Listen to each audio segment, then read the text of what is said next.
Bismillahirrahmanirrahim. Assalamu alaikum warahmatullahi wabarakatuh. Abooluganda nga bwe mulaba wano we tuli mu masjidi Kufa. Masjidi Kufa gye gimu ku mizikiti gy'Abasiraamu egy'ekitiibwa. Wano we tuli wennyini Imaamu Ali alayhi salaatu wassalaam we yali yabeerawo mpaka mu kufa kwe, era wabweru we wali mihraabu ya Amir al-Mu'minin Ali ibn Abi Talib alayhi salaatu wassalaam. Wano wendi emabega wange ya Hann bun Uruwah.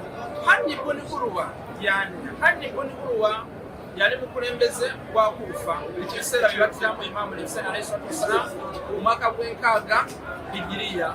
Hann bun Uruwah yali omu ku basahaba ba Imaamu Ali alayhi salaatu wassalaam era nga yalwana mu lutalo lwa Jamal ne Siffin. Hann bun Uruwah be baba ku bantu abayimirira okukyasa meseje Imaamu Hussein y'okuyimirizaawo Obusiraamu nga Yazid Mal'un ayagala kubeera ng'akola ki amulinnyako. Hann bun Uruwah yoyo Muslim bun Aqil weyaje Imaamu Hussein we yamutuma okujja wano okulaba embeera weeri nga tanaba kujja Imaamu Hussein.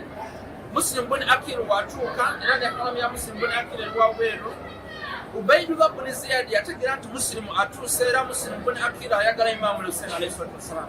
Ubaydullah bun Ziyad oyo yali ambasada wa Yazid wano mu Kufa, n'abeera ng'akwata Hann bun Uruwah ne Muslim bun Aqil. Naye nga tanaba kukwata Muslim bun Aqil,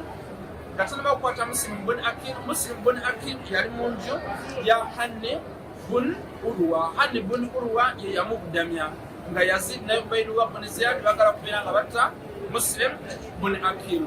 Ubaydullah bun Ziyad wategeera nti Muslim bun Aqil ali mu nju ya Hann bun Uruwah, Ubaydullah bun Ziyad naye n'amukwata n'abeera ng'amutta era aziikiddwawo. Baganda nga b'ebitiibwa, buli omu batwagamba nti okwagala Ahlul-Bayt kulla asalukum alayhi ajra illa al-mawaddata fil qurba.